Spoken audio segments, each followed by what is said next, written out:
Um, ito na naman po ako, but ito ay isang seryosong usapan regarding sa pag-abroad. Since I nag-abroad ako, isang solo parents, may 3 anak.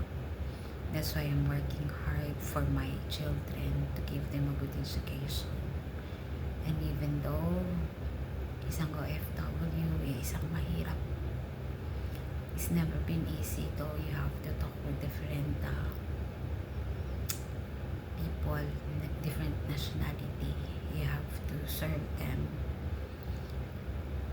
Napakahirap lang because way back home you have to think na I hope they're doing okay. I hope they are healthy. And even though wala ako sa kanila, I am not really a perfect mother. But I want to be there supposedly para sa kanila. But I have to sacrifice my own happiness because I know at the end of this journey, maybe I can give them a good education, good future.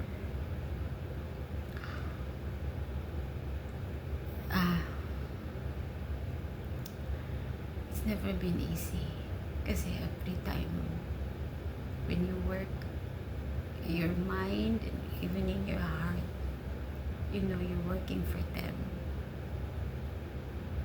Madami naman kasi pong OFW ng mga Pilipino. If I could just fight and to see people what's going on, but in reality I cannot do it by myself. But hindi ko na nga magawang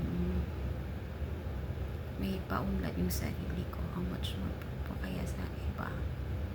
That's why I'm here. Kahit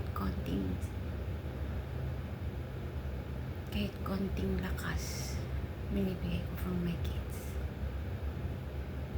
Kasi behind my back, I know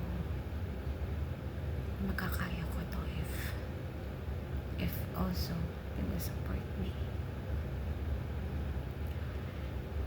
Hanggang dito na lang. I have to sometimes papalabas mo yung nararamdaman mo. Thank you.